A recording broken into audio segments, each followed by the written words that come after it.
sau Marioară. Dar te prinde baba cu bătăte omor.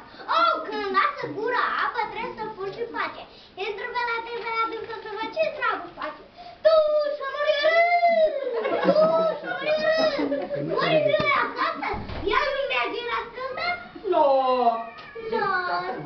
Dulce puteară, tocmai la o tren departe, după niște sumani. Rău îmi pare, mătușică, să auzim de sănătate și ca un copil de treabă mă prefac că mi-a la scândat.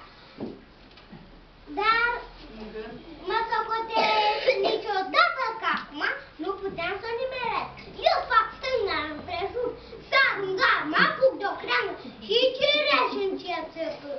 Și picând o reabă din sân, sumilul bine, ia ca babă mânioasă cu o joardie în mână. Da, este scandată! Uite-te la el! Ce scăldată! Rătece o conchirițate! Cum să mă cobor bătii, că-i fac și jali jos? Unii pe hârța de babă cade carnea de pe os.